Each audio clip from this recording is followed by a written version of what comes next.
निरीह लोकों को हत्या करने जो मसुदा चलती ताहा आमे देखी जे विश्व रे शांति रखिया पई हेले भारत वर्ष अग्रणी भूमिका रहिबो। जो भली भाबरे ऑपरेशन सिंदूर माध्यम रे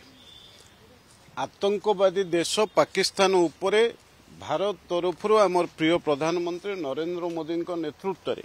जो भली भाबरे आक्रमण करा जायछि जे ये केवल भारत पई गौरव नुह समग्र विश्व पई गौरव। ये कथा कहीं कथा होची ना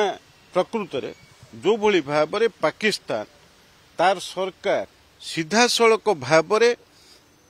आतंकवादी मानकु प्रोत्साहित करिबा एवं तांको अर्थ जोगेबा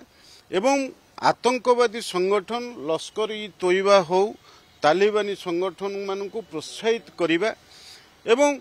शांतिपूर्ण देशगुड़िकर अशांतकर वातावरण सृष्टि करी निरीह लोकों को हत्या करने जो मसुदा चलती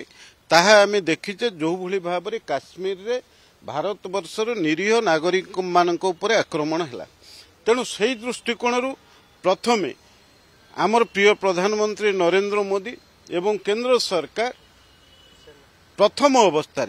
आमर भारत वर्षर आभ्यंतरीण श्रृंखला को रक्षा करिबा संयमता सहकारे भारत वर्ष को गोटे सूतारे बांधिकी रखिया पई सर्वदलीय मीटिंग कले एवं सहमत सेथिरे समस्ते हेले। अपर पक्षरे जो भली भाबरे डिप्लोमेटिक रिलेशनशिप विभिन्न विदेशी शक्ति मानक सहित आवश्यकता थिला जोठी बड़ बड़ राष्ट्र America England France German Japan एभली राष्ट्रगुड़िक सहित कूटनीतिर जो संपर्क से संपर्क माध्यम सही अनुसार भारत सपक्ष एक जनमत सारा पृथ्वीर विभिन्न देशर रहिबो ये कथा को मध्य सफलता सहकारे करागला। परवर्ती अवस्था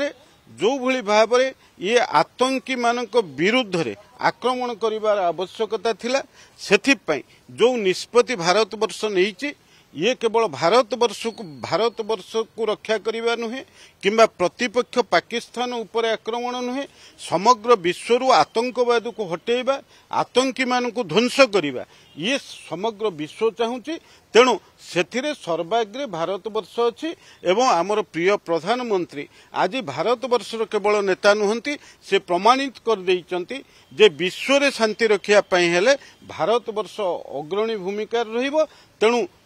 गला काली जो भली भाबरे